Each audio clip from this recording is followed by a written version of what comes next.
cualquier momento. Perfecto. Y por supuesto que la grabación completa de este conversatorio, así como de los previos, está disponible a través de nuestro canal de YouTube. Ya saben cómo buscarlo. Esta es la agenda que tenemos el día de hoy. Como ven, el conversatorio va a tener una duración de 90 minutos. Estamos en la parte, por supuesto, de bienvenida. Voy a platicarles, a compartirles un poquito del origen de este proyecto. ¿Por qué estamos aquí al día de hoy? ¿Cuál es el propósito de Diáspora 2030 MX? Habrá una presentación por parte de la Embajada Británica, que ha sido sponsor y un actor clave para apoyar el desarrollo y el crecimiento de esta plataforma.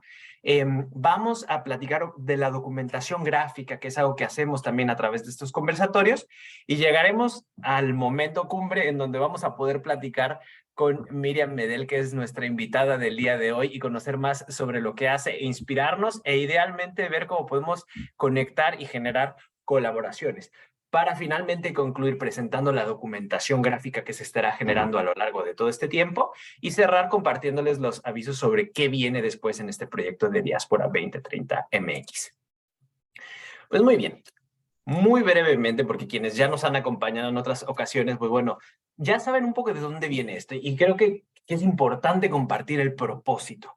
Pues bueno, el propósito de Diáspora 2030, y como lo sabemos, estamos ya a más de medio camino de tratar de lograr estos 17 objetivos con todas las metas que cada uno de estos objetivos tiene, los objetivos de desarrollo sostenible. Desafortunadamente no estábamos en la trayectoria adecuada y bueno, ¿y qué decir?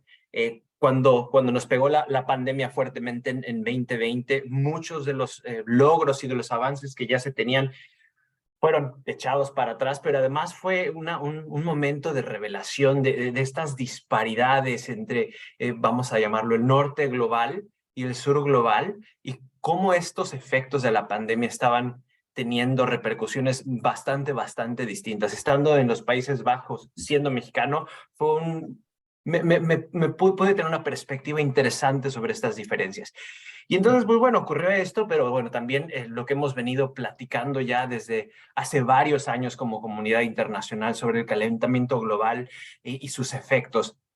Justamente tuvimos recientemente, culminó la COP27, nuestra invitada estuvo en la COP27 y bueno, hay muchos temas, sí se lograron algunos avances, pero también hay otros temas que se vuelven cada vez más urgentes y frente a estos escenarios tan desafiantes, creo que más allá de no perder el optimismo, no hay que perder y hay que tener mucha iniciativa para decir, bueno, ¿y qué podemos hacer desde donde estamos? Y este es un poco el origen de por qué crear esta plataforma de Diáspora 2030 MX. Y esto me lleva a una parte de la historia que les contaré muy brevemente, porque en 2009 tuve la oportunidad de hablar con un señor que se llama Sam Pitroda. Sam Pitroda es de la India.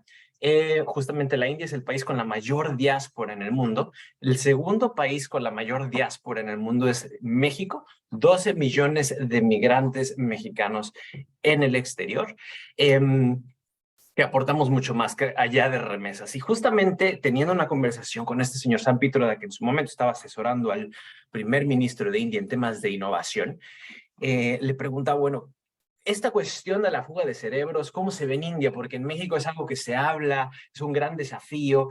Y el señor me respondió con esta frase que se me quedó grabada y que por eso hoy está aquí en esta diapositiva que pueden ver. Y justamente tenía que ver, bueno, cómo darle la vuelta al problema o replantearlo de una manera distinta. Entonces, cómo tomar esta fuga de cerebros y convertirla en una ganancia, en una suma a través de encadenarlo. Y estamos hablando de 2009. Si algo positivo trajo la pandemia y todo lo que vimos, de alguna manera fue esta aceleración de una transición, o una aceleración más bien hacia estas cuestiones digitales que hoy nos permiten estar conectados de una manera en que no sucedía antes de esto. Entonces, ¿cómo tomamos todo esto para generar estas conexiones y generar este valor?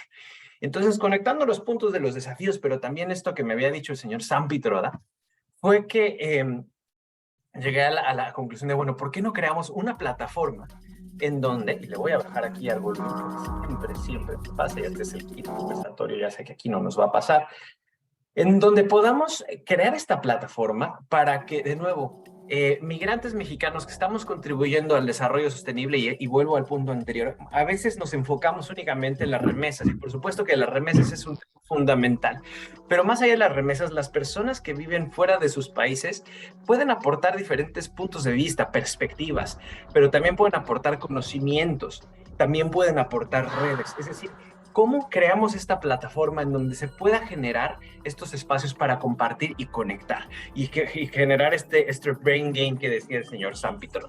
Así fue como en febrero de 2021 contacté a la persona que entonces coordinaba la oficina para la Agenda 2030 en el gobierno de México para decirle, a ver, vamos a crear esta plataforma, vamos a darle salida a las contribuciones de la diáspora mexicana, pero más allá de hacerlo hacia todas partes, ¿cómo ayúdanos a entender cuáles son las prioridades?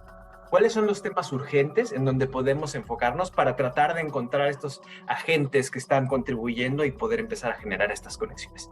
Y así fue que llevamos a cabo nuestro primer conversatorio en febrero de 2021. Fue realmente, me gusta llamarlo una chispa que encendió un movimiento. Habíamos 100 mexicanos, exactamente 100. Había gente en Australia en sus horas, altas horas de la madrugada, y había gente en el otro extremo del mundo, en Uruguay. Realmente fue algo muy inspirador y me gusta de nuevo mencionarlo como una chispa que detonó un movimiento. Por ahí en el chat vamos a compartirles también, si quieren ver la reseña de qué sucedió y entender un poco más del origen del proyecto, bueno, con mucho gusto se los compartimos. Después, en abril de ese mismo año, llevamos a cabo el segundo conversatorio. Oriana Familiar nos acompañó, una mexicana en Canadá, generando economías circulares en 21 municipios en Quebec, involucrando 400 empresas, en donde los residuos de unas empresas son la materia prima de otras empresas. Y de nuevo es entender desde su perspectiva qué está funcionando, qué puntos de vista se tienen allá y cómo podemos conectar y qué podemos aprender.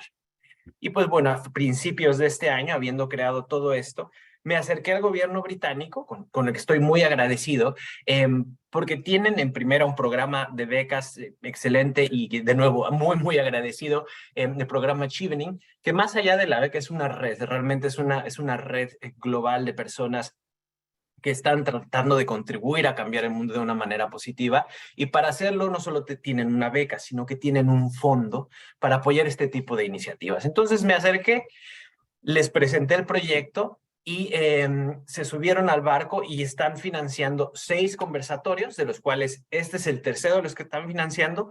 Por ahí ya llevamos a cabo 2 más, también estaremos compartiendo la reseña de esos 2 anteriores en el chat y este es el tercero. Así que muy agradecido con el gobierno británico por esta oportunidad y justamente esto me lleva a conectar aquí con esta parte en donde vamos a escuchar de ellos, pero estoy recibiendo una actualización que creo que es importante. Perfecto. Perfecto. Entonces, vamos a escuchar justamente del gobierno británico. Tenemos con nosotros a Diana Ábalos Morales, que trabaja en la Embajada Británica y ella es la Policy Manager para Cambio Climático y trabajó en la COP26 que se llevó a cabo justamente en Escocia, que nos va a compartir más al respecto del esfuerzo que está haciendo el gobierno británico en torno a estos temas, que sin duda se conecta con lo que ya nos estará presentando Miriam más adelante. Diana, bienvenida, ¿estás por ahí? ¿Nos escuchas? Sí, acá estoy. No sé si me escuchan y me Perfecto. ven. Te vemos y te escuchamos. Bienvenida, el espacio es tuyo, Diana. Pues muchas gracias por la invitación. Estoy muy contenta de participar el día de hoy. Como les comentaban, yo soy la gerente para la COP26, que en términos prácticos se tradujo en apoyar el proceso de preparación rumbo a la COP26, ¿no? Todo el proceso de acompañar la presidencia. La entrega como tal de la COP y ahora digamos que también estuvimos trabajando como en el año posterior de la presidencia rumbo a la COP 27 y entregársela a Egipto. Previo a esto ya era parte del equipo de cambio climático de la embajada, estaba más en la parte de política climática para pues temas específicos de, por ejemplo, de NDCs y negociaciones, vehículos de cero emisiones, temas, por ejemplo, de financiamiento verde y climático. Entonces, digamos que llevo un rato ya involucrada en estos temas. Y nada, quería contarles un poco de cómo fue la experiencia de Reino Unido durante estos años de presidencia. Fue una presidencia muy larga, pues porque obviamente en el momento en el que el Reino Unido levanta la mano para decir que quieren tener la presidencia de la COP26, pues no se esperaban que pues iba a llegar la pandemia del COVID-19. Y esto significó evidentemente que se tuviera que posponer, lo cual hizo que la presidencia durara más tiempo y que se generaran obviamente una serie de complicaciones que ustedes seguramente ya están familiarizados, pero yo creo que a nivel de dónde están las negociaciones climáticas y el progreso, digamos, de esta agenda, sí podemos ver el impacto directo de la pandemia como tal, la posterior crisis económica que estamos viviendo y obviamente toda la situación geopolítica, ¿no? Ha sido bien difícil, siempre ha sido bien difícil lograr que se posicione la agenda climática frente a otros de los muchos retos que enfrentamos como humanidad. Porque siempre creo que hay este sentido de urgencia, ¿no? Siempre hemos escuchado este tema de ya no hay tiempo, ya ahora sí, ya, si no llegamos este año a las metas o si no presentamos metas ambiciosas, ahora sí ya se nos acabó el tiempo.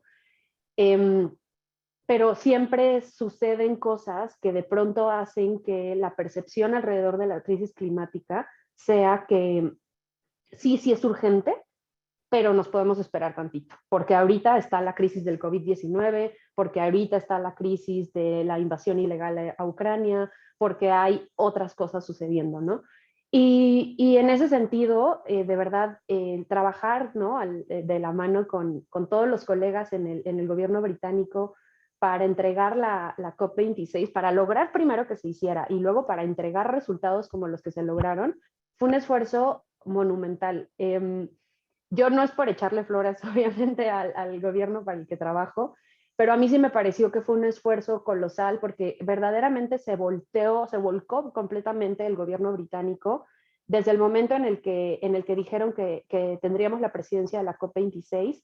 No fue un esfuerzo nada más, por ejemplo, de la Cancillería o de BASE, que es el departamento encargado de toda la política climática, sino que de verdad nos dijeron, esto tiene que ser un esfuerzo completamente transversal para el gobierno de Reino Unido, todos tenemos que esforzarnos y esto se traducía en cómo obviamente distintos departamentos del gobierno británico se tenían que involucrar tanto presupuestalmente como en esfuerzo, como en personal incluso dedicado al tema, pero también aquí en la embajada o en todas las embajadas de la red que tiene la Cancillería británica, también, ¿no? Fue un tema donde dijimos, nuestro departamento comercial, el equipo de las becas de Chevening, los equipos que ven programas, aunque no estén relacionados con el tema, todos tenemos que entenderlo, entender dónde están las prioridades y apoyarlo, ¿no? Entonces, fue un esfuerzo brutal, de verdad. Fue una experiencia bien interesante.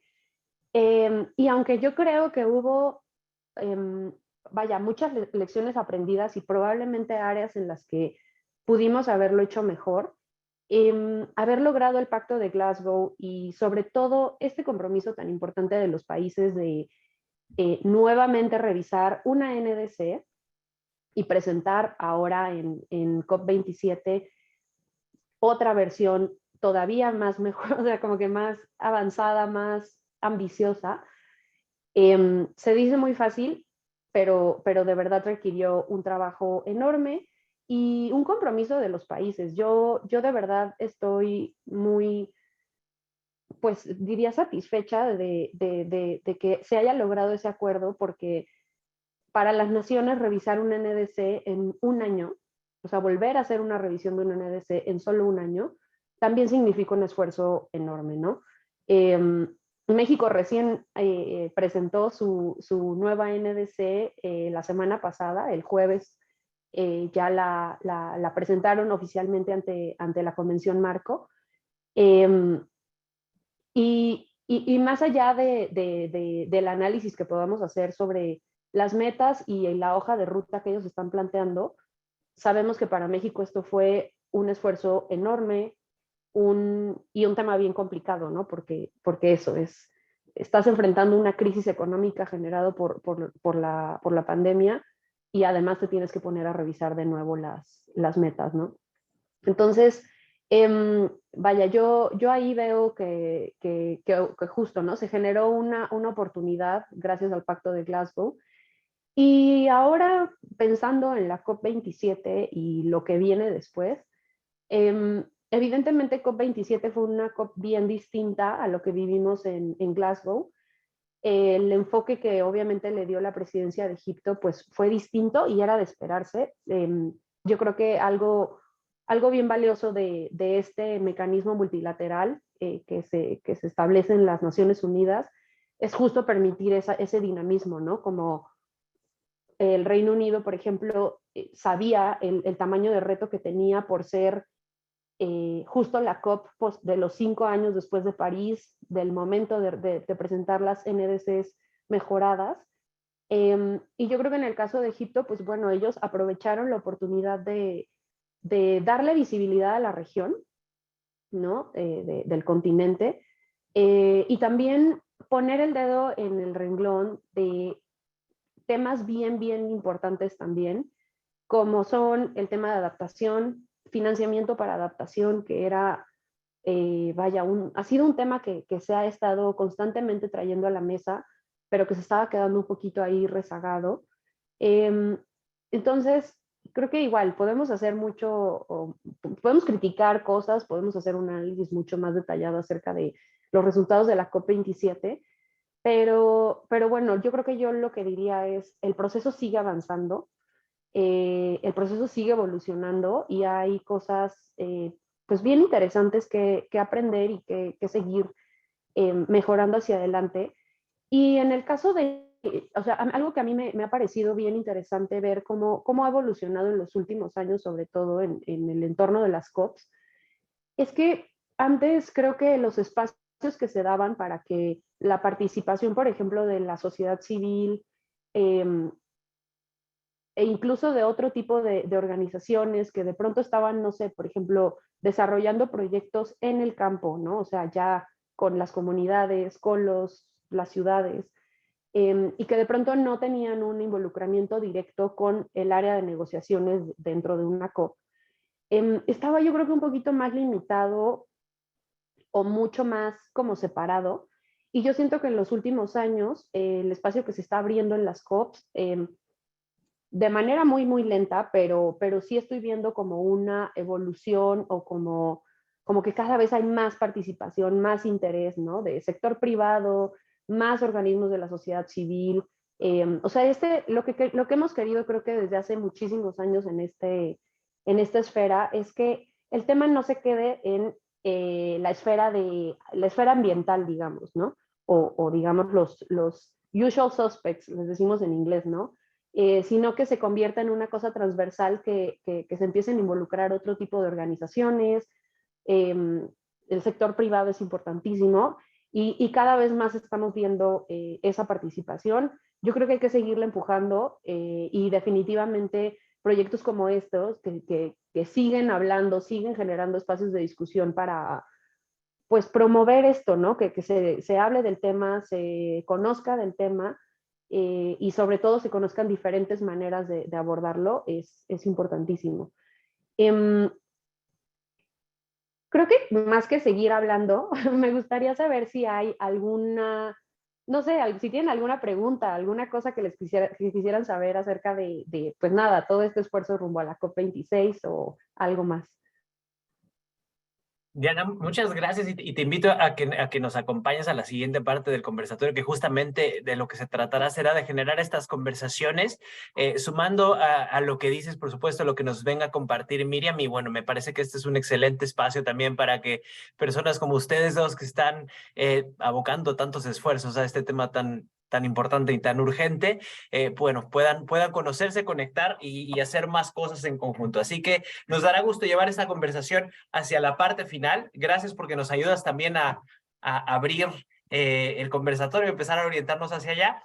Y denme oportunidad de compartirles lo que sigue. Muchas gracias, Diana. Contamos contigo todavía acá en el conversatorio. Voy a compartir por acá. Diana, denme oportunidad. Si nos puedes compartir tu correo, por favor, a través del chat, también va a ser muy interesante para que la gente se pueda poner en contacto contigo. Y comparto por acá. Y deben de ver mi presentación completa, ¿es correcto? ¿No las notas? Pues están viendo las notas. Ok, perfecto. Muy bien. Bueno, dicho esto, quiero compartirles sobre la documentación gráfica. Como pudieron ver cuando estábamos platicando del primer conversatorio, justamente la documentación gráfica es un producto que queremos generar para poder no solo traducir este conocimiento colectivo en algo tangible que nos ayude a llevar estos mensajes más lejos. Y pues bueno, también vamos a estar teniendo esta documentación gráfica en este conversatorio. Déjenme, le pongo play, aquí podemos estar viendo.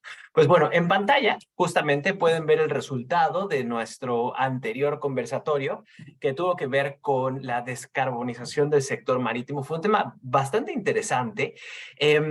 Porque descubrimos a través de la mirada de un mexicano que está en el Reino Unido y que lleva 10 años dedicado al tema desde la academia, y ahora desde el sector privado, el potencial que México tiene para jugar un papel clave en la transición energética. Por varios factores, ya por ahí compartimos el artículo, entonces les invito a ver la reseña. Y pues bueno, hoy estaremos generando algo similar sobre este tema. Carol nos acompaña el día de hoy para hacer esta documentación gráfica y en cualquier momento lo que podemos hacer es voy a dejar de compartir aquí un segundo. Voy a ponerle pin a su pantalla y pues bueno, en cualquier momento pueden ponerle pin a la pantalla de Carol. Aquí vemos, bueno, todavía hay un lienzo, no en blanco porque tiene bastantes colores, pero bueno, algo que iremos construyendo de manera conjunta y hacia el final también veremos qué es lo que se pudo generar. Carol, gracias por acompañarnos y estaremos muy atentos a lo que estés creando. Hola a todos, un gusto. Perfecto, pues muy bien. Continuamos compartiendo pantalla por acá. Y de nuevo, espero que se vea lo que se tiene que ver. Perfecto. Bueno, Carol, me tomé la libertad de compartir tu correo. Pues bueno, ya también lo puedes compartir en el chat con mucho gusto por si te quieren contactar. Y pues bueno, hemos llegado a la parte que estábamos esperando, al momento que estábamos esperando de este conversatorio, justamente con Miriam Medel, que vamos a platicar de este tema tan interesante y tan importante también. Pues bueno, déjenme brevemente presentar a Miriam Medel. Miriam es la jefa de la Unidad de Relaciones Externas y Política de la Secretaría de la Convención de las Naciones Unidas de Lucha contra la Desertificación. Tiene más de 20 años de experiencia en el ámbito de la diplomacia, las relaciones internacionales, el multilateralismo y el desarrollo sostenible.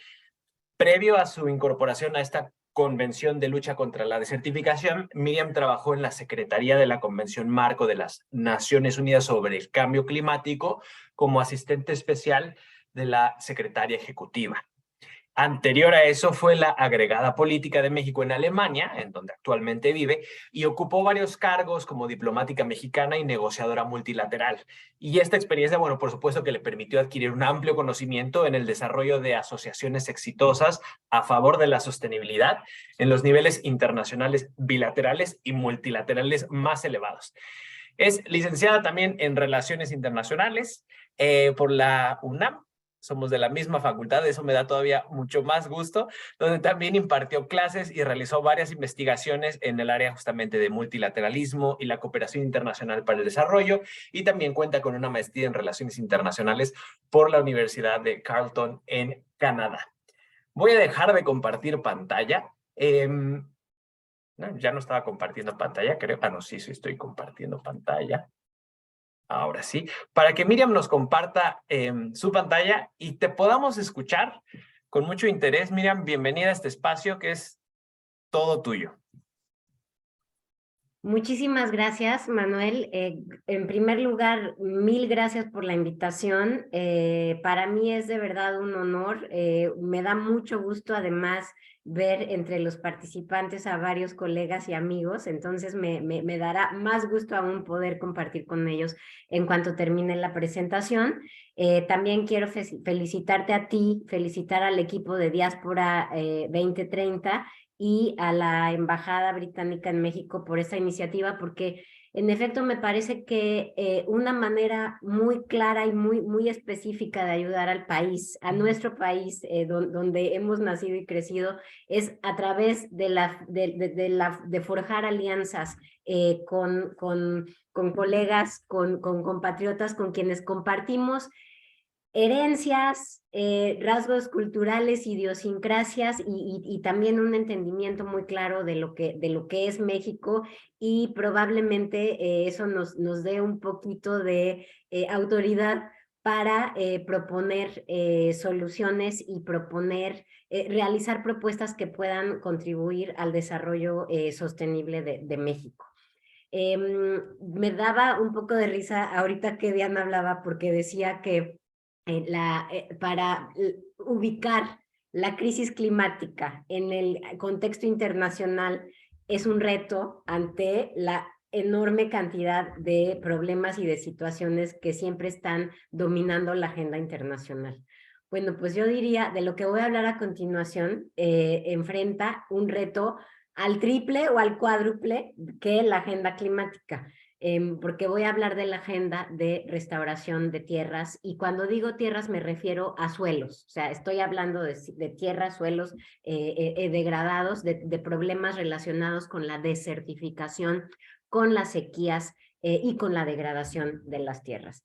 En primer lugar, voy ahora a compartir mi pantalla con la presentación que hemos preparado. Y entonces, bueno, en primer lugar, lo que les diría es, yo desde hace 2 años colaboro, estoy al frente del equipo que se encarga de políticas globales y de cooperación regional para el secretariado de la Convención de las Naciones Unidas de la lucha contra la desertificación. Y entonces ustedes me van a decir, bueno, ¿qué es eso? ¿Tiene que ver con climate change? ¿Tiene que ver con UNFCCC o con qué se come? Sí, es la Convención de las Naciones Unidas contra la Desertificación, es una de las 3 convenciones que fueron negociadas en Río de Janeiro en 1992 y en la Cumbre de la Tierra, de cuyo proceso emergieron la Convención de Cambio Climático, la Convención de Biodiversidad y 2 años después la Convención de Desertificación. En ese momento, nuestros predecesores en 1992 a mí siempre me gusta decir que tuvieron la sabiduría de poder identificar estos 3 retos que están muy interrelacionados, pero que constituyen problemas en sí mismos, y entonces se negociaron las 3 convenciones y se iniciaron los procesos de las tres convenciones de manera más o menos paralela. En el caso de cambio climático, las conferencias de las partes se celebran cada año. En el caso de desertificación y biodiversidad, las conferencias de las partes se celebran cada 2 años. Entonces nosotros vamos en la COP15, mientras que en cambio climático van en la COP27, pero es un proceso similar, con el mismo número de estados partes, con el mismo número de miembros. Y algo que voy a decir ahora sobre México es que México fue el primer país en ratificar la Convención de Desertificación, muy probablemente porque había conciencia de que somos un país que tiene un clima, ecosistemas que pueden ser considerados como secos, y grandes porciones del territorio nacional que sufren de sequías y que sufren de desertificación. Específicamente, la Convención de Lucha contra la Desertificación apoya a los Estados miembros, 197, igual que Cambio Climático, y a las comunidades con la rehabilitación, conservación y manejo sostenible de sus recursos de tierra y agua. Los recursos que nos da la tierra en la que pisamos, el ecosistema en el que vivimos. Y con eso buscamos promover una mejora de las condiciones de vida alrededor del mundo. tenemos, ya dije, una conferencia de las partes, tenemos un órgano subsidiario, no, en el caso de cambio climático son dos, nosotros tenemos uno, el Comité de Revisión de la Implementación de la Convención, y contamos con un pequeño brazo implementador, que es el mecanismo global, que ayuda a los estados parte a gestionar recursos para sus proyectos de rehabilitación de tierras y de atención a las sequías. Y la razón por la que existe este mecanismo global es porque cuando nació la Convención de Desertificación no se le asignó al fondo, al GEF, al Global Environmental Facility, como su mecanismo financiero. Entonces fue necesario generar este otro mecanismo financiero. Después, afortunadamente, la convención y sus partes pudieron tener acceso a los fondos del GEF y a los fondos ahora del Fondo Verde Climático y de otros bancos multilaterales de desarrollo. Nos dedicamos, nuestro negocio es básicamente tierra, tierra, tierra. Somos muchísimo, en este sentido estamos muchísimo más concentrados que las otras dos convenciones, atendiendo uno de los problemas más fundamentales que aquejan a la humanidad hoy en día. Perdón.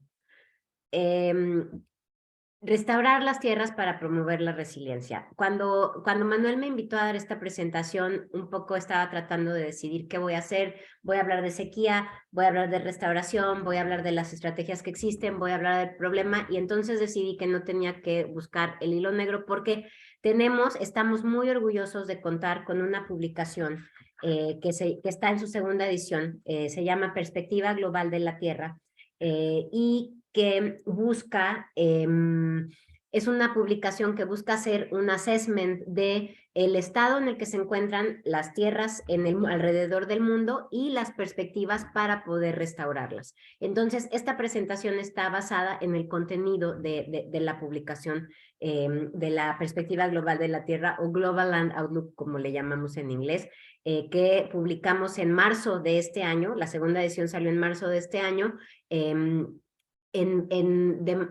de manera previa a nuestra conferencia de las partes que tuvo lugar en Abiyán, Costa de Marfil, en mayo también de este año.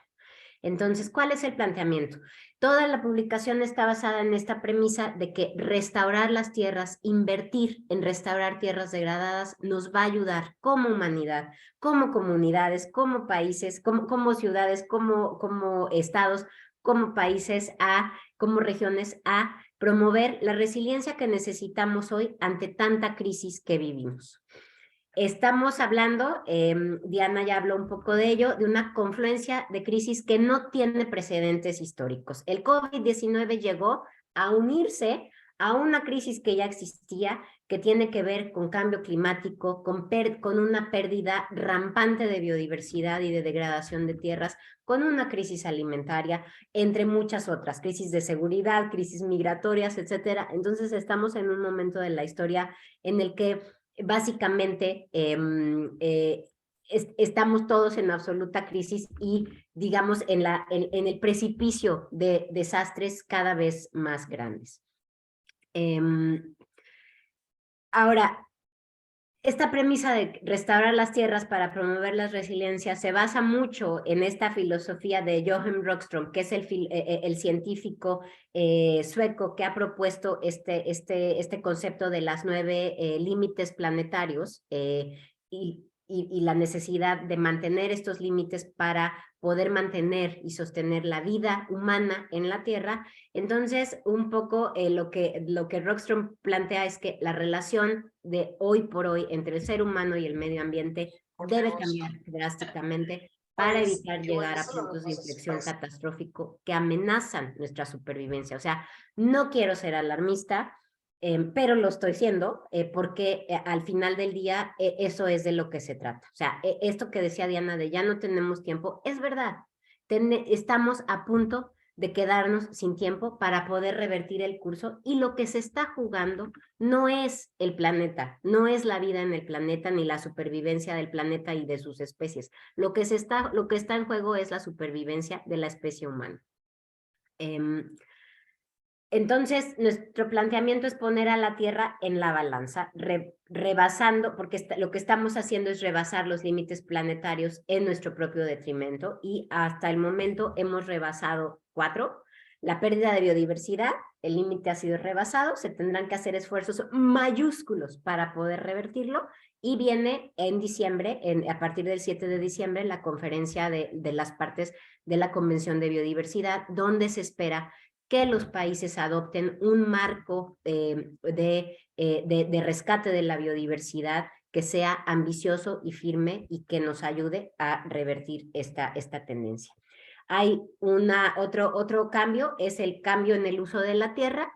Hemos transformado los seres humanos el 70% de las tierras en su estado natural alrededor del mundo, y entre el 20 y el 40%, depende de los cálculos, yo me inclinaría hacia el 40%, están ya degradadas y ya no hay solución.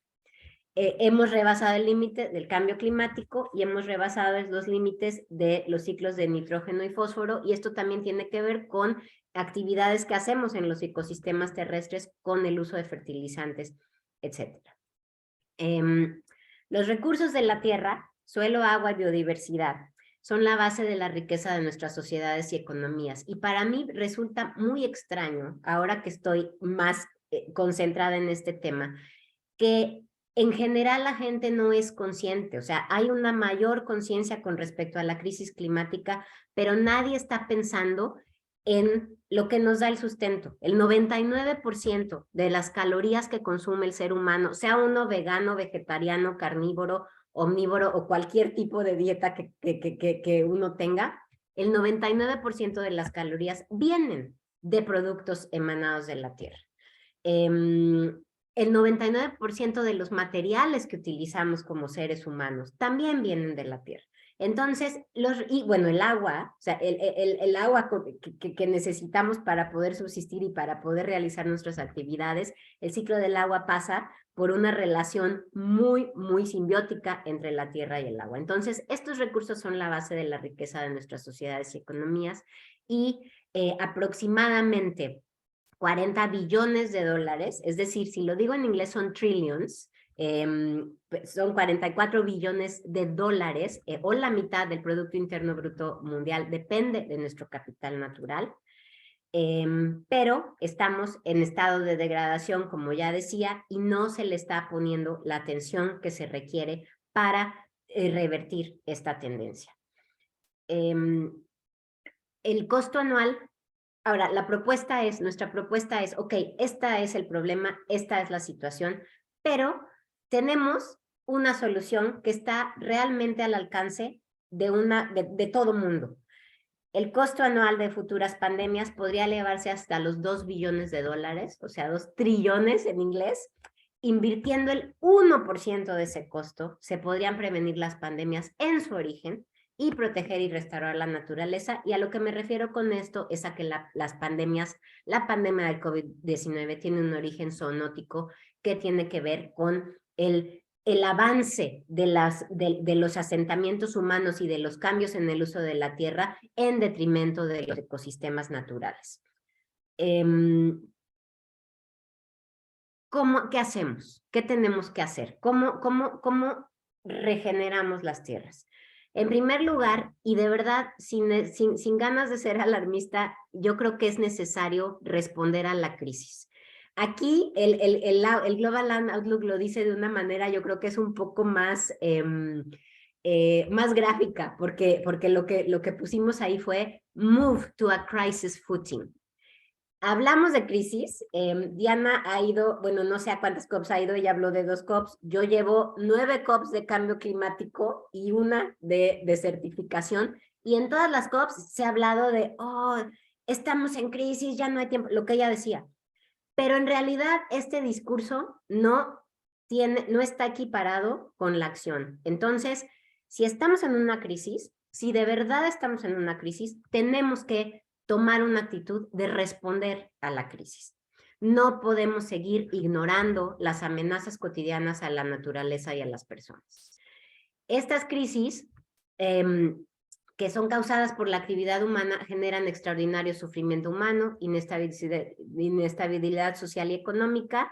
Ahí hay un typo, perdón, en la presentación, y devastación ecológica. Y bueno, no tengo que dar cifras porque todos estamos muy conscientes de cuál es el problema.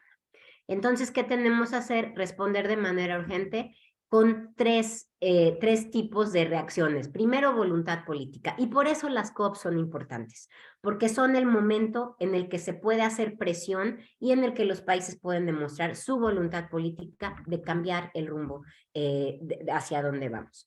Innovación, o sea, al principio Manuel hablaba de que en la primera reunión hubo un gran interés por la innovación tecnológica. Creo que innovación tiene que ser en todos los sentidos, no solamente tecnológica, buscar soluciones diferentes, porque Einstein ya nos lo dijo, no podemos resolver los problemas que creamos ahora con el mismo tipo de pensamiento con el que fueron creados. Tenemos que buscar alternativas. Y en tercer lugar, acción colectiva, alianzas, colaboración a todos los niveles. Nunca antes habíamos tenido tal conciencia de lo que le estamos haciendo al planeta y nunca antes habíamos tenido el poder de hacer algo al respecto. Nos lo dijo el Sir David Attenborough, el naturalista inglés, pero es verdad. O sea, probablemente los romanos o los griegos también degradaron la naturaleza, también, ¿no? O sea, los aztecas, otros grupos en México también degradaron la naturaleza, pero no tenían esta conciencia de la relación entre ser humano, entre sociedades y naturaleza, y tampoco, probablemente, al no tener la conciencia, tampoco tenían el poder de hacer algo al respecto, aunque bueno, diré que probablemente ellos lo hicieron en grado mucho menor. ¿Qué tenemos que hacer? Definir la agenda en primer lugar. La acción es urgente a todos los niveles. La restauración de las tierras es una solución probada y rentable que tiene muchos cobeneficios. Ayuda a mitigar el cambio climático, la pérdida de biodiversidad y la propia degradación, es decir, hace una intervención para restaurar una tierra degradada a través de un cambio en la manera de cultivar, a través de la reintroducción de especies, a través de fomentar la salud de los suelos, a través de la reducción del uso de fertilizantes, ese tipo de intervenciones. Y entonces la tierra, que es el sumidero de carbono natural más grande del mundo, puede reabsorber carbono, porque cuando la tierra está degradada pierde la capacidad de absorber carbono y además libera el carbono. Entonces, al restaurarla, ayudamos a mitigar. Por otro lado, regeneramos la biodiversidad, volvemos a presentar condiciones para que las especies puedan vivir en estos ecosistemas, y la propia degradación la atacamos, que tiene que ver con nuestra necesidad de surtirnos de materiales y de alimentos. También genera oportunidades para mejorar la calidad de vida de las personas y prepararnos para desafíos futuros. La restauración de la tierra genera empleos, tiene un impacto directo en la crisis alimentaria, nos ayuda con este tema, con el Objetivo de Desarrollo Sostenible número 12 de producción y consumo sostenible, promueve alianzas, o sea, es decir, el impacto y los cobeneficios se viven en muchísimos, en varios de los objetivos de desarrollo sostenible, no nada más en el objetivo 15, que es el que tiene que ver con la vida sobre la tierra, y el 13, que tiene que ver con cambio climático. Dar prioridad a la tierra a través de políticas y proyectos a gran escala para el manejo sostenible de la tierra y el agua. Aquí ya hablé un poco de las soluciones. Planteamos nosotros planificación del paisaje, silvicultura, agrobiodiversidad, es decir, plantar, pero de una manera que sea respetuosa y que considere la biodiversidad del espacio en el que estamos, agroreforestación y aforestación, no plantar árboles nada más por plantar. Algo que está pasando, por ejemplo, como respuesta de muchos países al cambio climático, es que sus tierras, sus pastizales y sus tierras de pastoreo las están convirtiendo en bosques. Un poco con esta idea de, bueno, vamos a forestar para poder captar carbono y para poder tener este tipo de servicios ecosistémicos. Sin embargo, nosotros sabemos que en realidad esa solución no es necesariamente la mejor, porque los pastizales y las tierras de pastoreo también cubren una función muy específica en el mantenimiento de equilibrio de los ecosistemas y en la captación de carbono. Rotación de cultivos, entre otros. el hacer este tipo de intervenciones nos va a llevar a promover la solución, ya lo dije, entre acción climática, acción de biodiversidad y acción en favor de la tierra, lo cual ha mostrado para muchos países beneficios de implementar las 3 convenciones de Río de manera coherente y consistente. Y aquí esto lo quiero traer a la mesa porque algo que pasa mucho es que están los NDCs, en nuestro caso se llaman metas de degradación neutral de la tierra, es decir, lo que se pide es que los países busquen que la cantidad de tierra que degradan sea la misma de la cantidad de tierra que están restaurando.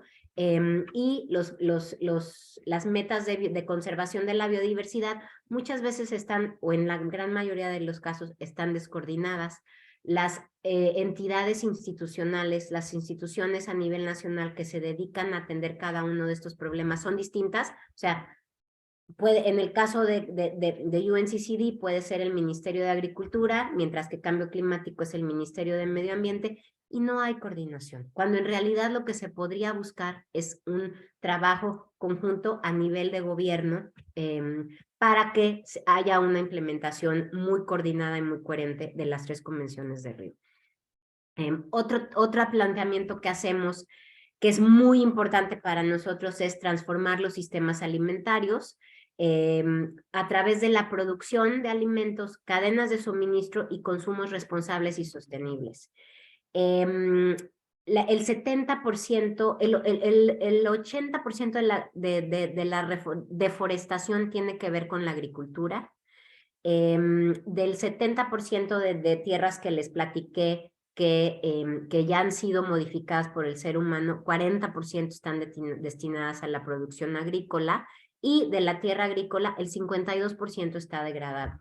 Eso es con la producción de los alimentos, pero después tenemos el transporte, que tampoco se hace de manera sostenible, y finalmente el consumo y el desperdicio de comida. Si el desperdicio de comida fuera un país, o sea, si cuantificáramos las emisiones de gases de efecto invernadero del desperdicio de comida, sería el tercer emisor de gases de efecto invernadero en el mundo, después de China y de Estados Unidos y de China. O sea, así de grande es el problema. Y lo que nosotros vemos en la Convención de Desertificación es que no hay un planteamiento coherente y consistente de vamos a transformar los sistemas alimentarios en su conjunto, atendiendo todas las partes del problema. Entonces, estamos haciendo también este planteamiento, sobre todo pensando que, como me dijo un colega hace poco en la COP27, podemos transitar y podemos vislumbrar que habrá un momento en que dejaremos de depender de los combustibles fósiles, pero nunca vamos a dejar de necesitar los alimentos. Entonces tenemos que buscar la manera de que esta producción de alimentos sea y todos los sistemas alimentarios sean de manera sostenible, considerando que pronto seremos 10,000 millones de personas en el mundo. Adoptar prácticas agrícolas regenerativas es la contribución más significativa y más inmediata para el éxito de las agendas globales en torno al clima, la tierra y la biodiversidad.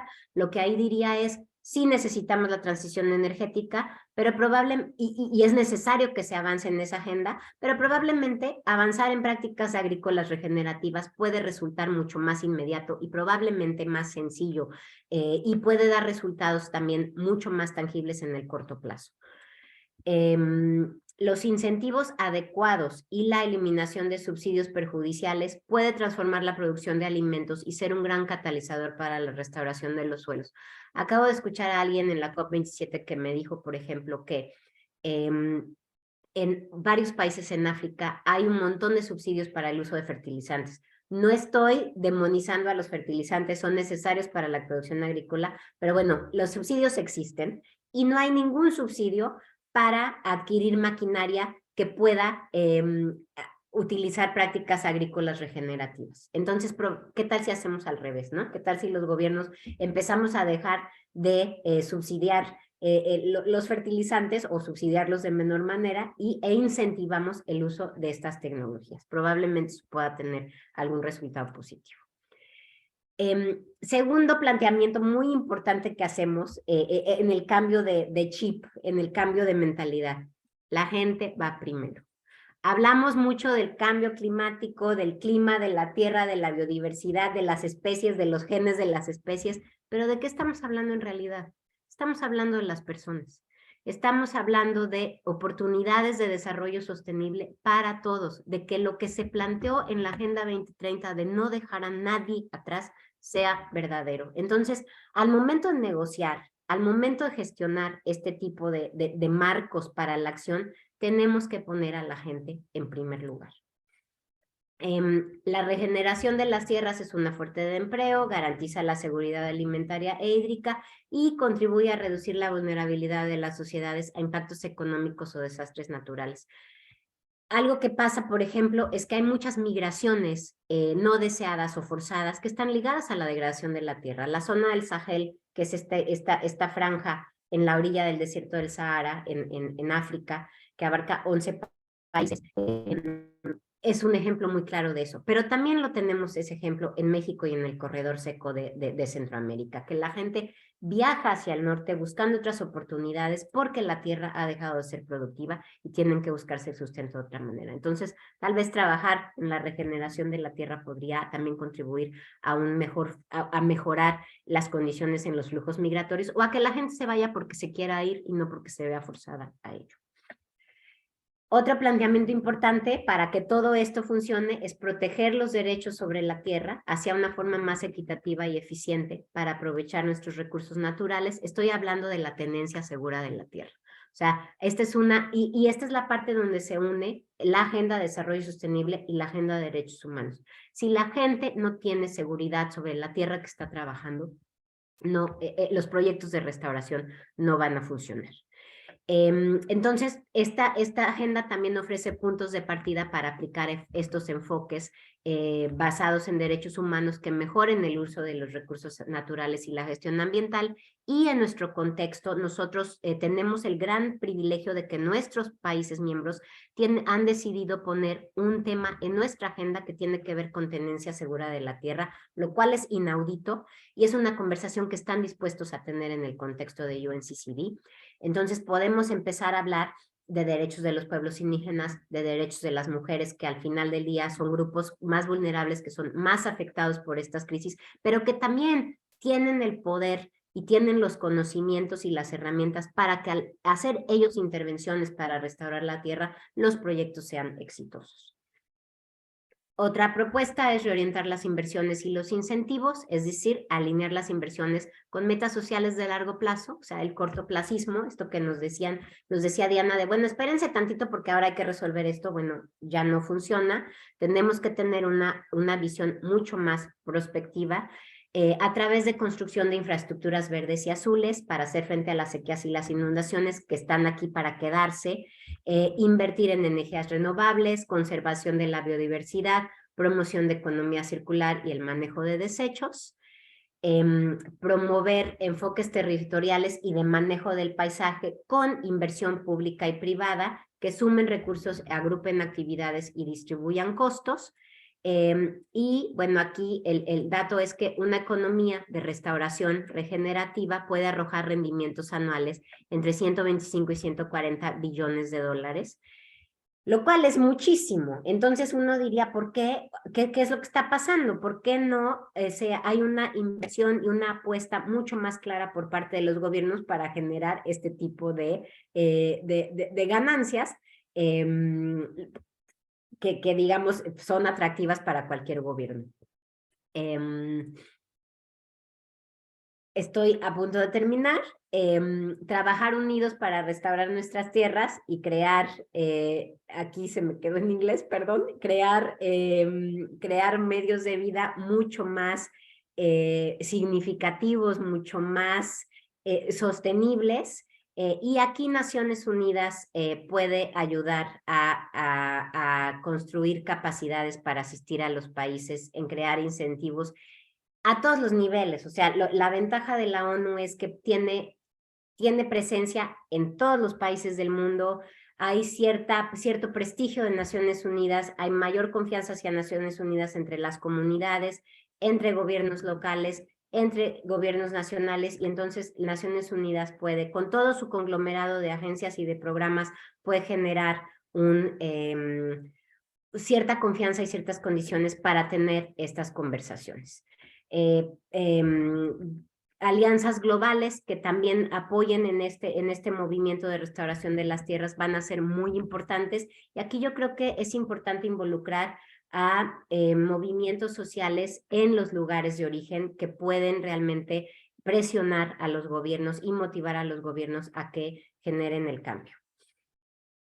Activar la agenda de restauración.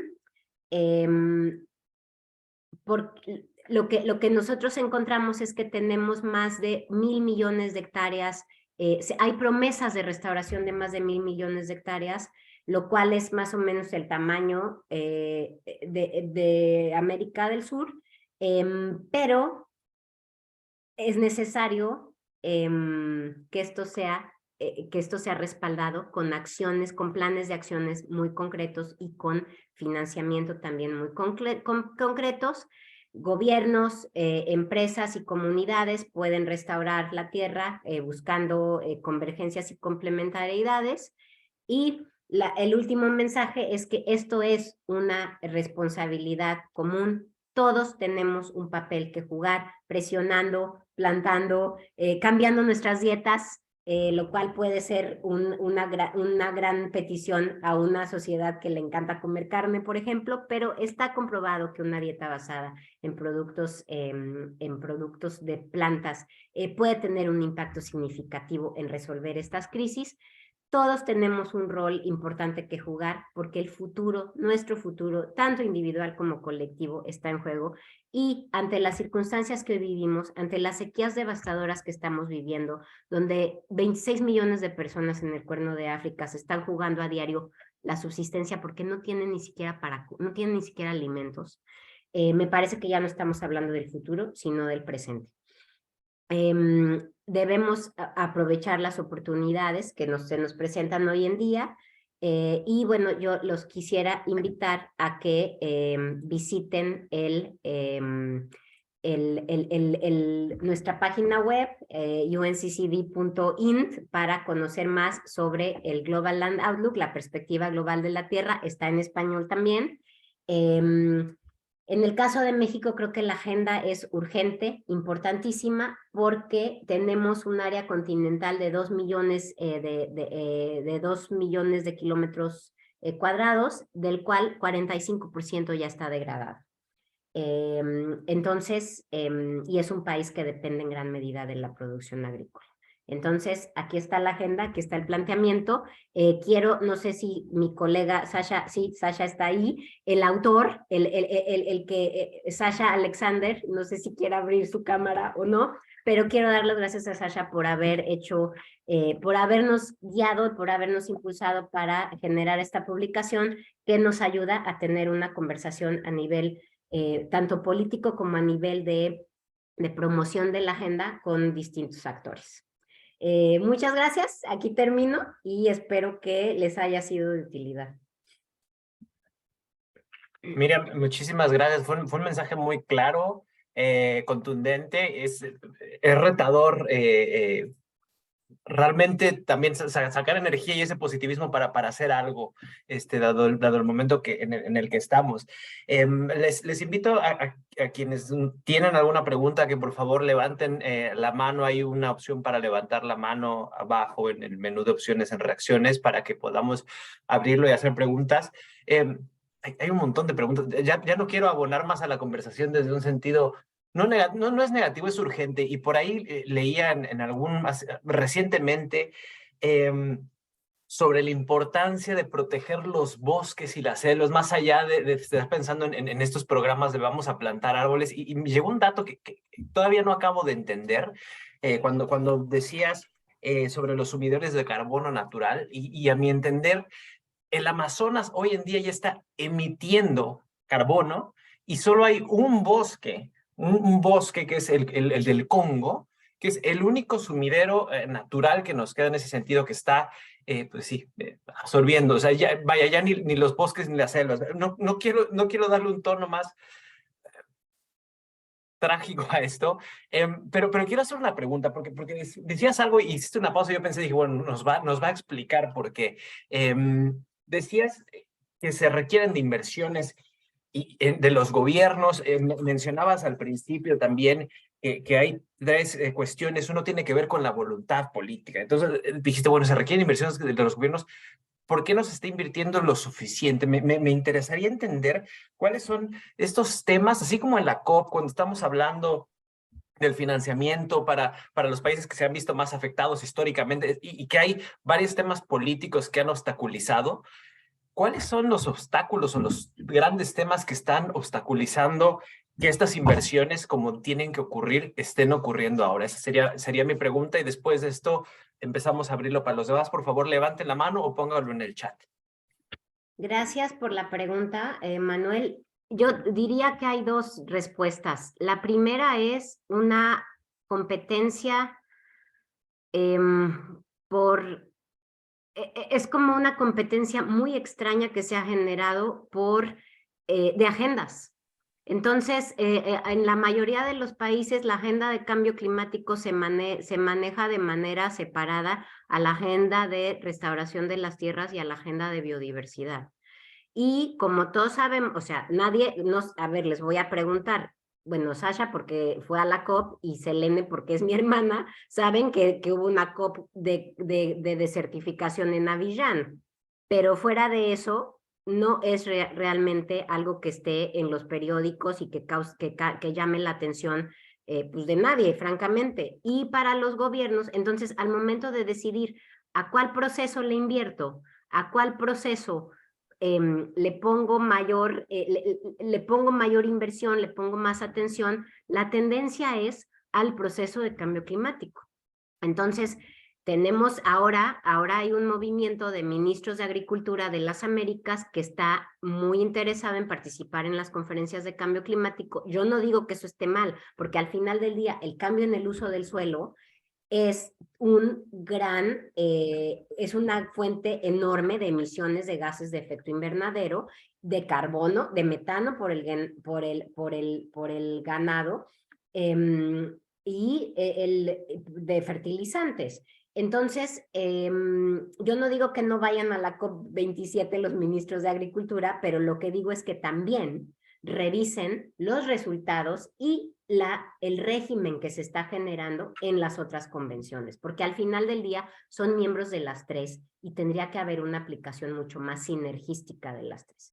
Eso diría por un lado. Y en segundo lugar diría por el cortoplacismo, porque hay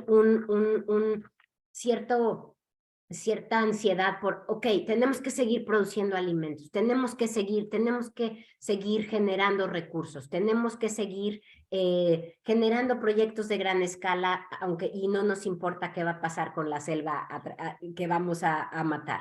Y entonces no hay tampoco, yo creo que de parte nuestra y de parte de todas las entidades que promueven esta agenda, yo creo que lo que tendríamos que hacer es una promoción mucho más clara y una explicación mucho más clara de dónde está el resultado de la inversión y de cuánto tiempo va a pasar para que recuperen la inversión. Porque de otra manera vamos a seguir en las mismas y va a llegar el momento en el que pues ya no vamos a tener tierra. O sea, al final del día la tierra es un recurso finito y venimos de ahí. O sea, no podemos existir sin ella. Ya 40% de la tierra está degradada, ya estamos en proceso de no tener tierra y de verdad me parece sorprendente que haya esta competencia de agendas y que se vea como aspectos que estuvieran separados y no interconectados. O sea, realmente me sorprende tratar de entenderlo de esa manera. Vamos a empezar a abrir cámaras, micrófonos. Por favor, les invitamos a que si quieren prender su cámara, prendan su cámara, que sea esto una conversación. Y por ahí tenemos una mano levantada. Rodolfo, si quieres abrir tu micrófono y compartirnos tu pregunta, tu comentario también, porque también se trata aquí de compartir perspectivas. Lo único que les pediría es que fuéramos breves para que haya oportunidad de que más personas puedan participar. Adelante, Rodolfo. Muchas gracias, Manuel, por la iniciativa y Miriam por la presentación. Yo creo, primero un comentario breve, la fragmentación de la agenda ambiental es literalmente lo que nos está matando. Tenemos desertificación, biodiversidad, cambio climático, etcétera. Hay una nueva iniciativa para un tratado de plásticos. Entonces tenemos muchas ventanas abiertas, somos los mismos países y sin embargo a veces desconocemos los compromisos de un lado en otro convenio. A esto me lleva a una pregunta muy concreta para Miriam. Hay una iniciativa mexicana que lamentablemente la administración actual la ha dejado un poco en el olvido, de impulsar el consenso como método de toma de decisiones en cambio climático. En otras palabras, en muchas convenciones ambientales se adoptan decisiones solo mediante consenso, es decir, sin que nadie se oponga. Pero en otras convenciones, sobre todo las comerciales, es a través de votación. La propuesta mexicana sería que se votaran las propuestas y de esta manera, pues si no se alcanza la mayoría, no pasa la propuesta, si se alcanza, pues sí se aprueba. Y de lo contrario, por el consenso nos estamos llevando al mínimo común denominador y en ocasiones a párrafos ambiguos que son difíciles de implementar. Miriam, en el caso de la Comisión de Cambio Climático, esta propuesta está dormida, sigue en la agenda, pero no se ha levantado otra vez, más allá de mencionarla en la plenaria y después decir que no hay ninguna aportación y entonces se va a la siguiente COP. En el caso de certificación, e incluso si sabes de biodiversidad, ¿hay alguna propuesta similar de que ya no sea por consenso, sino por votación la toma de decisiones? Gracias. Ninguna propuesta de ese tipo, todo es absolutamente por consenso. Yo diría que ahí el régimen que está más avanzado y más maduro es el de cambio climático. Y digo, esto de la fragmentación es clarísimo y en efecto estoy totalmente de acuerdo que es lo que más nos afecta. Los secretariados, por el contrario, sí tenemos mucha mayor comunicación y tratamos de hacer cosas de manera conjunta.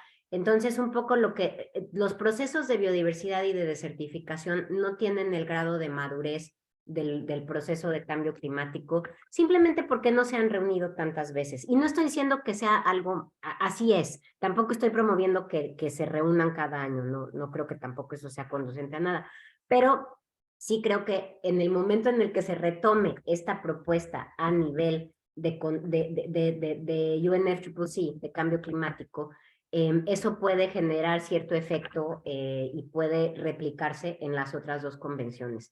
Lo veo muy lejos, lamentablemente, querido Rodolfo. Creo que tenemos que hacer más lobby al respecto, tal vez promoverlo a través de la Asamblea General, donde, por ejemplo, ahora, hoy me estaba diciendo un colega que la resolución de tormentas de polvo y arena, que es otro problema asociado a la desertificación, en la segunda comisión, por primera vez fue adoptada por votación. Y entonces vamos, porque ahí hay temas geopolíticos entre Irán, Irak, etcétera. Entonces, eso realmente sí fue beneficioso para poder adoptar la resolución y seguir avanzando. Gracias, Rodolfo. Gracias. Miren, antes de darle entrada a David, quiero aprovechar para poner... No, aquí, perfecto. Sí, porque podemos estar viendo también lo que Carol nos ha ayudado a generar. Mientras continuamos esta conversación y estas preguntas, David, bienvenido, te escuchamos. Buenas tardes, ¿se escucha? Sí. Se escucha.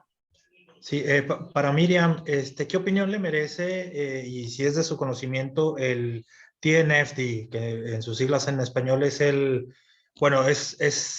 similar al TCFD, que va referente a las empresas para el tema del cambio climático y cómo son las operaciones, cómo están impactando en temas de cambio climático, y que ahora han adoptado el TNFD, que por sus siglas en inglés es el Grupo de Trabajo sobre las Divulgaciones Financieras relacionadas con la naturaleza.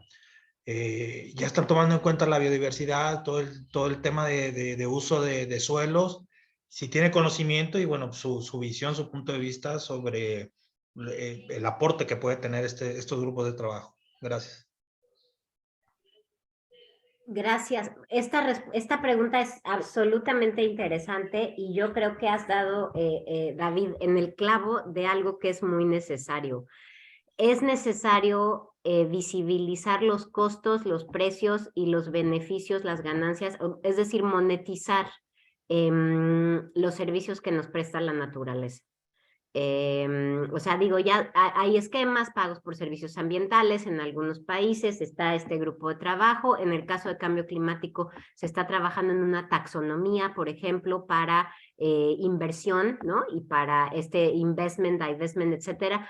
Pero yo creo que sí es necesario, creo que esta es probablemente una de las formas de motivar de incentivar a las empresas a que transiten de una vez hacia una manera mucho más sostenible de gestionar sus operaciones cotidianas. Gracias, Miriam, y gracias, David, por la pregunta. Estoy viendo en el chat, voy a invitar a algún par de personas que han puesto su pregunta en el chat. Si no quieren, por favor, díganme, no hay problema y la leo. Marta, veo que ya prendiste tu cámara, justamente iba a ir contigo. Entonces, no la leo, Marta, por favor, compártenos. Sí, Miriam, pues, te agradezco realmente la información que nos compartes, es súper interesante, sobre todo que nos muestras posibles soluciones, ¿no? Y también su relación con lo que son los sistemas alimentarios, que ese es mi campo en particular. Entonces, tengo dos preguntas para ti. Una de ellas es si han tenido la posibilidad de contemplar sistemas de vigilancia que nos permitan ver cuáles son los cambios que se están realizando, tanto para bien o para mal, por un lado, y también para poder evaluar los efectos de las nuevas acciones que se realicen para saber su impacto, tanto a nivel de la población, a nivel ambiental, a nivel de la situación socioeconómica, a los distintos niveles, ¿no? Esa es una pregunta sobre los sistemas de vigilancia y evaluación. Y la otra es, el año pasado hubo una cumbre de Naciones Unidas sobre sistemas alimentarios sostenibles, que fue un esfuerzo muy amplio por tratar de conjuntar todas estas iniciativas que se realizan en el campo de los sistemas alimentarios, contemplando todo, no solo la parte de producción de los alimentos, sino la distribución, las pérdidas, etcétera, que también llegaste a mencionarlo en tu presentación. ¿Trabajan ustedes también en coordinación con estas iniciativas y cómo hacen este esfuerzo que también se relaciona con la primera pregunta que te hicieron? ¿Cómo pueden determinar prioridades y recursos disponibles para cada uno de los campos? Muchas gracias, Marta. Y son buenísimas preguntas las dos. Voy a comenzar por la segunda, que es más fácil. Sí trabajamos con el secretariado de la Cumbre de Sistemas Alimentarios. Nosotros fuimos la agencia, se nos llamaba agencia Anchor Agency, para el grupo de trabajo número 3, que es producción positiva, Nature Positive Food Production, y de ahí surgieron varias iniciativas, varias coaliciones que están trabajando, que a partir de la cumbre están trabajando de manera conjunta. La que yo resaltaría es una coalición por la salud de los suelos. Coalición de Acción por la Salud de los Suelos. Hay muchos países que están metidos, México es uno de ellos, está coordinada por CIFOR-ICRAF, que es esta institución, este conglomerado de instituciones de investigación y de trabajo del campo, ¿no? De restauración de suelos y tierras, y que está generando realmente por lo menos está generando la conversación en torno a la salud de los suelos, que créanlo o no, es algo de lo que no se hablaba. O sea, todo el mundo lo tiene en las agendas, hay una FO, la Organización de la Agricultura y la Alimentación, tiene una alianza por los suelos. Nosotros también tenemos algunos áreas de trabajo relacionadas con salud de los suelos, pero al final del día no era un tema tan estudiado ni tan atendido. Entonces estamos muy contentos de que se formó esta coalición. Con respecto a la vigilancia y al monitoreo, otro martillazo al clavo. Precisamente eso es lo que hace falta. En nuestro caso es todavía peor que en el caso del cambio climático, porque nuestras metas, las metas de degradación neutral de la tierra son voluntarias. Entonces no hay manera de fiscalizar y de pedirle rendición de cuentas a ningún país más que lo que ellos voluntariamente quieran hacer. Yo creo que sí es un paso, o sea, podríamos aprender tal vez simplificando, porque a veces creo que el proceso climático tiende a sobrecomplejizar todo, pero simplificando podríamos aprender un poco de los mecanismos de transparencia y de medición, reporte y verificación de ese proceso para empezar a revisar estos compromisos. Y también a nivel financiero, por ejemplo, algo que les podría decir, no sé si conocen el proyecto de la Gran Muralla Verde, que es esta idea de plantar y generar una muralla verde en el Sahel, de costa, prácticamente de costa a costa, entre 11 países. Hay 18 mil millones de dólares prometidos y solamente 2.000 han llegado a proyectos implementables. Entonces, en efecto, este tema de la verificación se vuelve muy, muy urgente. Gracias, Miriam. Muchas gracias, miren, y cada que escuchamos es como de verdad hay tanto por hacer. Hay una pregunta que escribió José Fernández. José, no sé si estás por ahí, quieres abrir cámaras, micrófonos, nos interesaría escucharla de ti, y si no, la puedo leer, pero a ver, demos tiempo para ver si José quiere compartirla.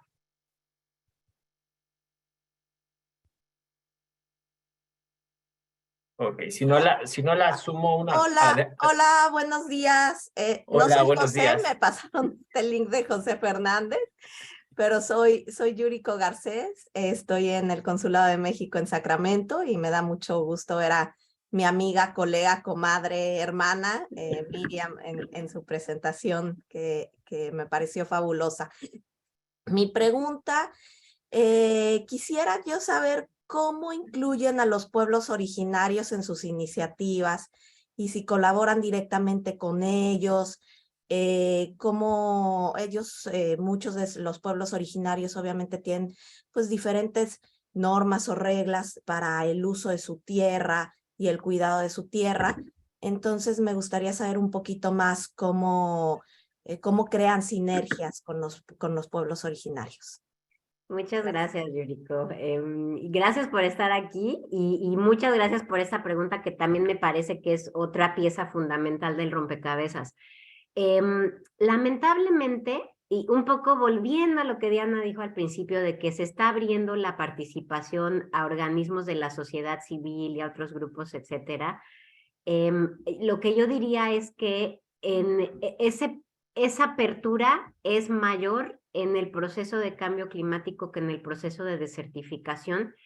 Y en mi caso lo voy a decir, para mí fue una gran sorpresa llegar a la convención, al secretariado, y de darme cuenta de que no hay pueblos indígenas en la conversación. Entonces, bueno, lo que hemos tratado de hacer, pero por otro lado, estamos en un momento como muy oportuno para promover esa participación. Entonces, hemos tratado de hacer dos cosas, o estamos haciendo dos cosas. Uno, pidiendo a las partes, a los países, que los involucren en sus delegaciones nacionales, en sus diálogos nacionales, etcétera. Estamos también trabajando con la Organización de la Agricultura y la Alimentación ellos tienen mucho trabajo con pueblos originarios, entonces para un poco que nos acerquen con sus redes, también con organizaciones de mujeres, por ejemplo, de mujeres agricultoras que no han participado históricamente. Entonces estamos un poco tratando de abrir ese espacio y estamos utilizando justamente este tema de tenencia segura de la tierra para involucrarlos en la conversación y definitivamente tienen mucho que aportar. Cuando decía innovación al principio, también me refería a eso, o sea, un poco las prácticas que ellos, sus prácticas de preservación de la tierra y de los recursos naturales, pueden ser innovadoras para el resto ahora, ¿no? Entonces, te dirían, es muy poco, lamentablemente, a pesar de que los involucra tanto, pero estamos haciendo un esfuerzo para que eso cambie en el futuro muy próximo. Muchas gracias, Yuriko. Muchas gracias, Miriam, por la respuesta. Me da mucho gusto que este tema salga y que lo hayas conectado con la parte de innovación, porque muchas veces tenemos esta perspectiva, ya lo decías al principio, como la parte tecnológica, pero bueno, son estas prácticas que no necesariamente son nuevas, pero es replantear o aprender, ¿no? Esta innovación de, bueno, cómo han venido siendo estas prácticas sostenibles y que podemos aprender y escalar estos esfuerzos. Roberto Arrucha, bienvenido. Tendrás el privilegio de hacer la última pregunta de la noche, así que te escuchamos. Hola, pues primero felicitar al equipo organizador y mucho gusto a todos. Bueno, no es pregunta, es más bien un poquito de compartir recursos, porque veo que hay muchas preguntas sobre qué iniciativas hay desde la sociedad civil, o más bien con algo un poquito más alcanzable que una organización en Naciones Unidas que está genial, da muchos documentos, iniciativas, estudios, pero bueno, como empresariado o como emprendedores a veces es difícil accesar a ellos, ¿no? Les voy a compartir tres que a mí me han gustado bastante sobre el tema, cuatro de hecho, sobre regeneración de suelos.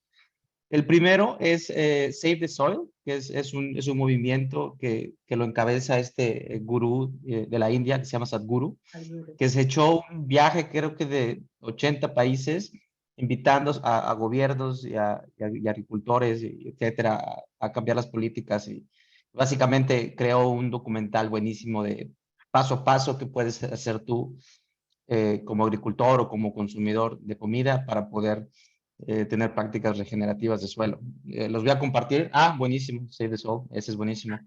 También, segunda, Vandana Shiva, que, bueno, ella, yo la conozco personalmente, es una de las mujeres más poderosas, creo, en temas de regeneración del suelo, específicamente en el cuidado de la biodiversidad bajo el suelo, y tiene una iniciativa maravillosa de diversidad de cultivos. Y bueno, también se las voy a compartir. Y si ya la conocen, pues nada más googlean Vandana Shiva y tiene también su ONG. Ustedes pueden contactarse con ella y tiene muchos recursos que valen mucho la pena. La otra es Vía Campesina, que es una organización muy bonita en Italia que aglutina a agricultores de todos lados del mundo y que tienen unos manuales geniales, incluso así dibujados para niños, para que tú entiendas, para cualquier agricultor entienda y consumidor cómo son estas prácticas regenerativas. Y la última, que de hecho esa es alguien que lo voy a conocer apenas ahorita en diciembre, es Doctor Terra, que es una iniciativa muy bonita, y de hecho es mexicana, que es básicamente es un doctor, es una aplicación, es una plataforma tecnológica que lo que hace es que vía inteligencia artificial y detectores que van bajo la tierra, se mide la salud del suelo y con ello un diagnóstico, como si fuera un doctor, un diagnóstico en qué productos, bueno, no soy experto en ese tema, perdón si uso las palabras inadecuadas, pero que, bueno, todo el procedimiento y todo lo que tienen que intervenir los agricultores para mejorar esos suelos. Doctor Terra es buenísimo y lo voy a conocer de hecho en diciembre porque él ganó un premio, unos premios que organizo cada diciembre, y ellos ganaron exactamente por el punto de regeneración de suelos vía tecnología y vía prácticas regenerativas. Googleenlo, Doctor Terra es mexicano, de hecho es una iniciativa buenísima. Bueno, gracias por la iniciativa de este espacio y espero que les haya servido los enlaces. Chao. Gracias por enriquecer el espacio, Roberto, con estos recursos. Ya los compartimos por ahí en el chat y de nuevo la invitación a que podamos conectar entre todas las personas que participamos aquí, podemos generar idealmente colaboraciones. Miriam, debe ser muy difícil tener un mensaje de cierre. Si hubiera algo que quisieras que nos lleváramos, ¿qué sería? O algo que no te preguntamos, ¿qué crees que es importante compartir? Bueno, sí es difícil dar un mensaje de cierre. Lo que yo diría es, tenemos que transitar, o sea, esto tiene que ver con un cambio de mentalidad, de modo de vida, de relacionarnos con nosotros mismos y de relacionarnos con el medio ambiente. Probablemente por eso es tan difícil, ¿no? Porque bien hay una exigencia a nivel de las empresas, hay una exigencia a nivel de los gobiernos, pero si uno reflexiona, al menos en un país como México, también hay una exigencia a nivel individual.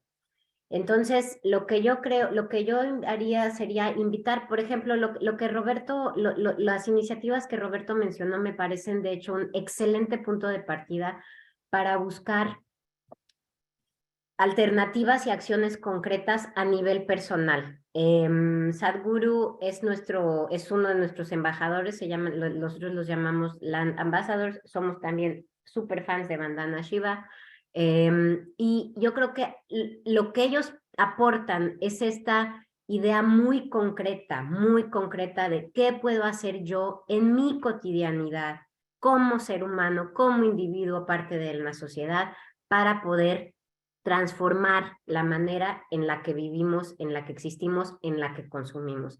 Eso sería por un lado, ¿no? O sea, hablar de la responsabilidad individual. Y la segunda idea que compartiría o con la que los dejaría es revertir algo que una vez un profesor me dijo, que siempre lo recuerdo, y entonces estábamos hablando de iniciativas en la frontera norte de México, porque yo estuve en el Consulado de México en McAllen.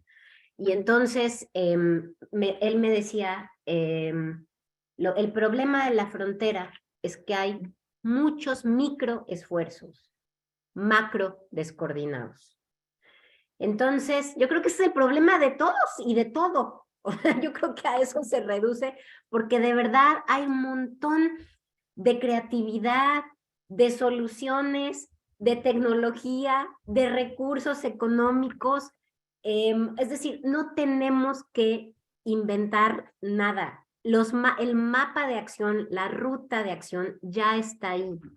Hay iniciativas que son escalables, que son replicables, pero que están ahí solitas, ¿no? Y entonces el impacto es minúsculo. Entonces, lo que yo pediría a todos, y también me pediría a mí misma, ¿no? O sea, un poco mi reflexión es, tenemos que aprender a coordinar nuestros esfuerzos. La solidaridad es lo único que nos va a permitir transitar hacia un futuro donde podamos ser resilientes a estas crisis que ya llegaron para quedarse y probablemente podamos avanzar hacia una manera mucho más tranquila, honesta, digna de vivir en armonía con la naturaleza. Muchas gracias por ese mensaje, Miriam. Nos dejas con un tono también constructivo, y si en algún momento esta plataforma puede contribuir o ser un canal, con mucho gusto. Y pues nada, si nos puedes compartir en el chat alguna manera de conectar contigo, ya sea vía LinkedIn, si sea un correo, el canal que tú prefieras, bueno, te lo agradeceremos para que las personas que están aquí presentes y quienes vean la grabación puedan hacerlo. También vamos a elaborar una reseña. Carol, estamos sobre el tiempo, pero te agradecemos muchísimo esto que has elaborado y que también nos servirá para llevar el mensaje mucho más lejos. Y denme oportunidad de compartirles un último mensaje de cierre para decirles qué conversación será la siguiente. Miriam, espero que nos puedas acompañar también a esta próxima conversación. Así que comparto mi pantalla y nos tomamos un minuto más, nada más. Quinto conversatorio, compartimos por acá. Y ya no sé ni qué estoy compartiendo. ¿Pueden ver mi presentación? Ok, creo que sí. Perfecto. Entonces, aprovecho para invitarles a participar en el próximo conversatorio, que será con una mexicana desde Ginebra, Rebeca Moreno Jiménez. Ella trabaja en la Agencia de Naciones Unidas para los Refugiados y nos va a platicar sobre el potencial de la ciencia de datos, los macrodatos y la inteligencia artificial para mejorar la protección de los refugiados y la toma de decisiones de las organizaciones que se dedican a su protección. Vamos a compartir ahora en el chat también el enlace para que se puedan ir registrando de una vez, y nos vemos el 8 de diciembre. de nuevo la invitación a que podamos conectar a través de los diversos canales de Diáspora 2030 MX. Si tienen alguna idea, alguna sugerencia, alguna recomendación, propuesta, pueden contactarme al correo que les dejo acá, manuel@diaspora2030.mx. Si quieren conectar vía Twitter, también me encuentran como Namilolo. Y si son mexicanos que están en el extranjero, que están interesados en temas de desarrollo sostenible y quieren conectar con otro grupo de mexicanos que también están apasionados por estos temas y ver cómo nos coordinamos, cómo colaboramos y cómo generamos un impacto, contribuimos, pueden contactar a Cristi Peña. Hay un clúster de sustentabilidad y nos dará muchísimo gusto que puedan sumarse a la conversación. Sin más, les agradezco mucho la participación, porque este espacio es finalmente creado por todas y por todos ustedes. Miriam, de verdad que ha sido un privilegio tenerte aquí con nosotros. Y pues bueno, nos vemos en unas semanas, el 8 de diciembre. Muchísimas gracias a todos. Gracias a ustedes, de verdad.